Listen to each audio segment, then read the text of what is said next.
What do you call an expression, an algebraic expression, that only consists of one term? They have names, right? We gave them those names.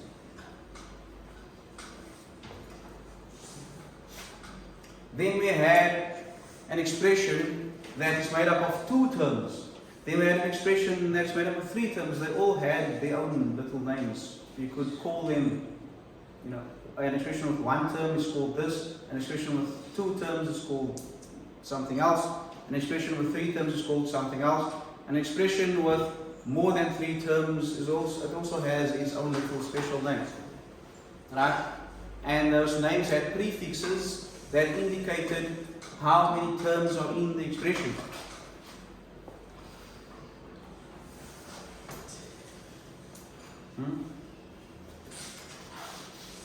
Monomials, binomials, trinomials, polynomials. Remember that? Monomial, binomial, trinomial, polynomial. You remember those names? Yes.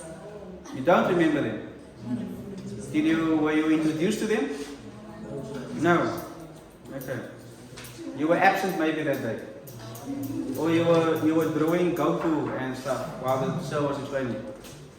Huh? You look like guys that draw Goku a lot. Goku and Vegeta and all, yeah. You draw it all the time. Your whole book is full of Gokus. Are you one of those guys? Are you a Goku drawer? Okay. Please try not to draw Goku while you're in math class and the sir is explaining. You might miss some stuff. Okay? Let's take a look at those names.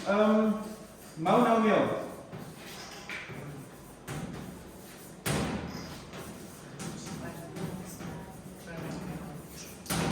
Binomial.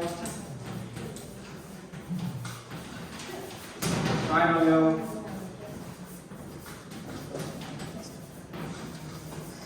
Polynomial. Right, so what does this word mean? They all have prefixes. Mono refers to one, bi refers to two, tri refers to three, and poly refers to four or more, or many. Poly actually refers to many. Okay, so many terms. The nomial part, the nomial part, or omial or nomial, it actually refers to, if you had to simplify the meaning of the translation, it refers to number. So this means one number, two numbers, three numbers, many numbers. Okay, because remember we're talking about terms. So when you simplify an expression like, let's say 5x to the power 2, y to the power 4. If I asked you, how many terms are in that expression? You would tell me what? One, right? And if I had to give you, so this is in a monomial, one term. Now I said that monomial then means one number. That's what the nomial part stands for. And you might say, well, it seems like there's a lot of stuff going on, so how can it just be one number? The reason is, if I had to give you values for x and y, in other words, I would say x equals 2 and y equals 3. If you substitute them in there, this entire monomial will simplify to how many numbers? One number. This will just become one number. So it is a monomial because it is one number. If I added another term, this expression is now what? Two terms, which it means it's a binomial. Again, if I had to substitute values in for my unknowns, this will simplify to two numbers. Binomial. Okay? Right, so now we know and understand what those terms are. Can you then see that this expression is an example of a binomial divided by a monomial? Okay? A binomial divided by a monomial. And in this case, of course, the monomial in the denominator is the same denominator shared by all the terms in the numerator. And we, of course, are allowed to then split them. I'll leave that on the board. I see you still write it down. Anyway, let's go on. How does it simplify? What happens? You can just cancel stuff out like I did previously. Am I just going to cancel here now? Yes. Yes? I'll just cancel the x's. Because they all just disappear into one. Do I? No. because there are 2 x's in the numerator and there's only 1 in the denominator. I can't just cancel them away. I now need to apply my laws. Need to apply my laws. Okay? So I've got 30 divided by 5 gives me what? 30 divided by 5 is 15. I think as the session is becoming too long for you here, right? It's time to go home.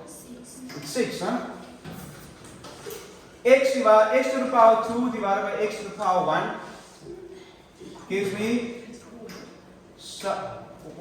this is the quotient of powers, the law. I have the same base being divided, so I keep my base and I subtract my exponents.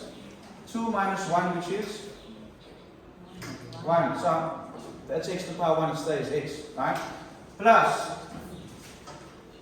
same thing here, I can now, in this case, I can cancel, right? Because this is the exact same thing in both numerator and denominator. So I'm able to just divide them into 1. A lot of you make the mistake sometimes to do that, and then it's just gone. You divide them into nothing, like literally nothing, and you don't write the 1 here, it's just gone. That's dangerous because you get your answer wrong. In other words, you say the answer is 6x plus 0, which is 6x, instead of saying 6x plus 1. Okay, remember this divides into 1, it does not divide into 0. Are we done?